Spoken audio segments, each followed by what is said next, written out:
В Ухте, как и в столице Коми, коммунальные службы и горожане страдают от последствий аномального потепления и снегопадов. Кроме того, неочищенные дворы рискуют привести и к мусорному коллапсу. Подробности у Виктории Науменко. Ухтинские коммунальщики работают в круглосуточном режиме. В сутки на дороге выходит буквально весь автопарк Ухта-спецавтодора. Только за последние 3 дня из города вывезли около 7 тысяч кубометров снега. Приводить дороги в соответствие нынешним нормативам сейчас крайне непросто.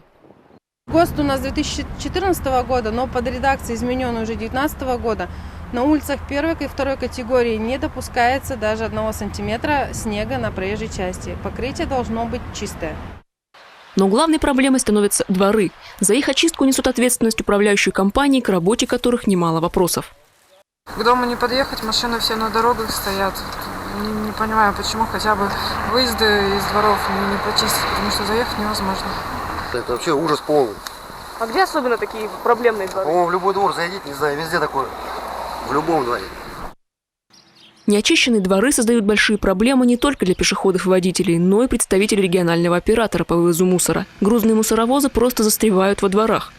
Даже в тех случаях, когда двор почищен, проблема при уборке контейнерных площадок становится вот этот снежный накат. Именно из-за него мусоровоз не может подъехать на необходимое расстояние.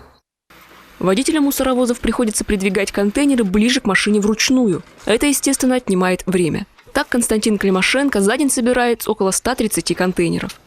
На каждой площадке по разному контейнеру.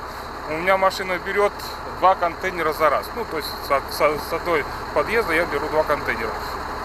Это получается, если 133 умножить, то есть разделить пополам, это 60 с лишним раз я выпрыгиваю.